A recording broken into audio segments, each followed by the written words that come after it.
Please click on the subscribe button so you get notified when the latest content drops. Now, let's kick it.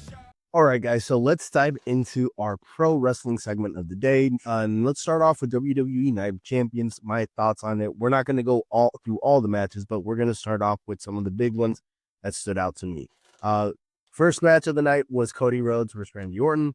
And Cody ended up winning the King of the Ring finale to claim the King of the Ring title in a very heelish way. Now, I know WWE is hinting at a possible Cody Rhodes heel turn, but my honest opinion, I think the way Cody Rhodes has developed his persona over the last few years in the WWE, he's just money as a babyface. And I'll be honest with you, I didn't personally like Cody Rhodes as a heel in AEW. I didn't think that character fit him.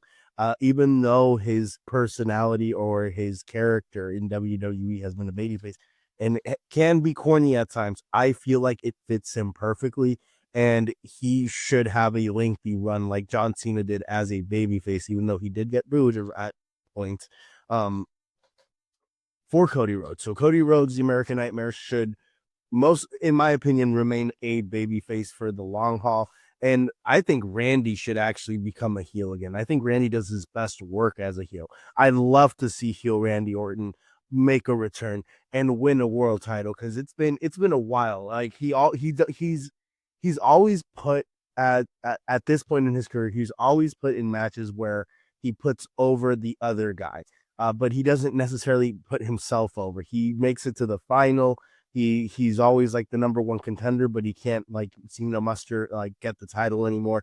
I want to see Randy even though he's older, have another run with the title, another couple runs with the title, maybe match Cena, or at least put him at Triple H's. I think does he have more than Triple H? He might have more than Triple H if I'm not mistaken. But yeah, I just give Randy another title run in my honest opinion. We're gonna skip over the Rhea Ripley Raquel Rodriguez match because I wasn't really too interested in it. But the other match that really caught my attention was the Jacob Fatu versus Solo Sikoa for the United States Championship, where Solo, thanks to the help of the new bloodline, became the new United States champion. And honestly, Solo Sikoa, I remember when he was the enforcer in the original bloodline, didn't have a personality. He was lethal. He was the guy. He was the destroyer. He perfectly didn't show an ounce of personality. He has great acting chops. Now that he is the leader of the new bloodline, his acting skills, his facial expression, he's just money. He's just very entertaining to watch. And I'll be real with you. I love Solo.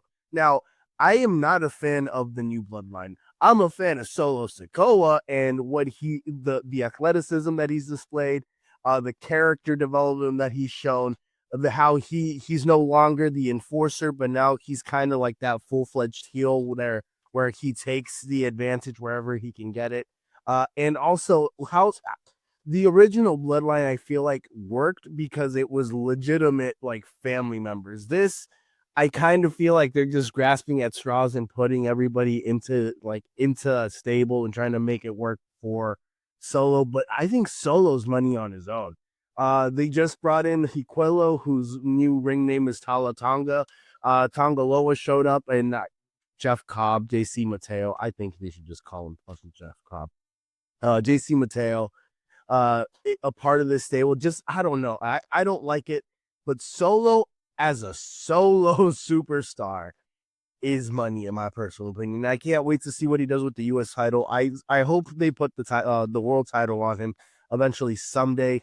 But hey, Solo's doing what he needs to do. Moving on to the Queen of the Ring finale. Jade Cargill beating Asuka to win Queen of the Ring. In my personal opinion, congratulations to Jade Cargill. She is a phenomenal athlete. Super beautiful, super built, super shredded. But is she safe to work with? Because she does botch quite a bit. I know she's not necessarily as developed in her skill set. I'm pretty sure she's been put in the positions that she's been put in because of the way that she looks, her physique. And that's great. But that you also need to have in-ring ability to translate, right? And I'm not Trust me, I train to be a pro wrestler. I'm not a pro wrestler. Okay. I know what it takes to be a pro wrestler. And sadly, I didn't have it. I'm just being honest. Maybe someday I'll go back. Who knows? Um, but in this case, Jade Cargill, the ending sequence to her match kind of just threw me for a spin, if I may say so myself. And I don't know. It felt like a deflated win for her winning the Queen of the Ring after the botched finish. Oscar's a pro. Oscar's a legend. She really did her part to try to carry Jade through that match, in my personal opinion. But hey, WWE believes in Jade Cargill, and maybe it's time for them to put the title on Jade. Hopefully, no offense to Rhea, even though I love Rhea Ripley, hope she becomes the world champion again soon. But I think Jade Cargill should get a shot at Io Sky's title more than Tiffany Stratton's, because I think Tiffany's doing phenomenal things as the SmackDown Women's Champion, and I love it. I love Tiffy. Tiffy time all the way. Then we had the CM Punk John Cena main event, where I love the match. It felt like a classic. It felt fucking like it was 2014 again. We had interference up the wazoo, thanks to whatever the fuck the faction that Seth Rollins is leading. I don't think they named it yet, or maybe they haven't. I've missed it, but uh, the interference they ran with with the Braun squad, and then basically Seth coming out trying to cash in, and John Cena, fucking Charles. I feel bad for Charles Robinson. He got his head knocked the fuck out. Fucking Seth coming in to try to cash in. But then coming out the following night on Monday Night Raw and saying, "Oh, I wasn't there to cash in. I was there to just impede CM Punk from winning the world title." And bro, Seth Rollins is, I don't know if he's a heel. I don't know if he's a babyface. All I know is Seth Rollins is an anti-hero, and it fucking works. Seth Rollins, whatever he does, he is so over. And I think he's supposed to be a heel, but like he gets cheered because of his personality, because of what he does. His theme music is fucking fire. He's kind of like the Joker in a way. It just works. I'm a huge fan of Seth Rollins. Now, the downside to that stable that he has is I feel like the shine is being taken away from Braun Breaker, who I thought didn't even need to be a part of this fucking stable. And if he was going to be a part of this stable, it would feel like they would be pushing him a little bit more into like a world title picture, or back into the IC title picture. But they're just kind of using him as an enforcer. I think Braun is good on the mic. I think Braun, his character was basically fully developed, in my honest opinion, and I think he's a future world champion and face of the company. Seth Rollins is still, in my personal opinion, I know he's like I think he's in his 40s or approaching 40. But Seth is still kind of in his prime. He still can carry the company, and that's why I think Seth should go after the WWE championship rather than the world heavyweight champion. I think he should cash in on John when the time is right, because I think he deserves the main championship. With all due respect to the world heavyweight championship that Gunther has, that's the working. That, in my personal opinion, the world heavyweight title is the working championship, where you are basically in like competing every week, going everywhere, and you are the world heavyweight champion. The WWE more champion, in my personal opinion, is more like the face of the company. Doesn't necessarily compete every week, but is involved in more storylines. And with Seth, I feel like we could get matches with Seth, something that we didn't necessarily get with Roman, and we've actually gotten. I feel like we've gotten more matches from John than we did in Roman's like 3 or 4 year title reign, to be completely honest with you. So yeah, that's my only downside. I think it works for Bronson Reed. I don't know if it works for Braun. Hopefully they figure it out, because I feel like Braun's character in this stable is like reverting, is digressing. I don't know how the fuck to say it, but by himself he was progressing. So hopefully they figure that out. Monday Night Raw, we saw Chad Gable go out because he needed shoulder surgery, and we thought El Grande Americano was Chad Gable, or is he? because Ludwig Kaiser, or I don't know, somebody wore the Grande Americano mask during Monday Night Raw, and I fucking love it. I think it's Ludwig Kaiser. We know he's a speed champion, and hey, Triple H pivoting, not having anything creative for Ludwig, and literally like giving him an opportunity. Even though I think Ludwig could be a stellar Intercontinental Champion or a contender in the mid card, they gave him this role to basically take over from Chad until Chad recovers. And I'm just curious how this turns out. Will it be Chad Gable versus El Grande Americano? And I'm a die if Chad comes back and we get Chad versus El Grande Americano, and then we get a Ludwig Kaiser versus the El Grande Americano. That would be fucking hilarious, and I love it, and I'm all for it. WWE here, just take my money. In other news, not necessarily pertaining to the show, to Monday Night Raw or Night of Champions, LFG season 2 is underway. I haven't watched season episode 2 yet. I watched episode 1. But hey, it's back and I fucking love it. The show, the first season was magnificent. I recommend you guys go check it out if you haven't, if you're a big wrestling fan. I Undertaker won season 1 basically as a coach. But Booker T's, I forget his name. Anthony, no, not Anthony Luke, not Anthony Lee.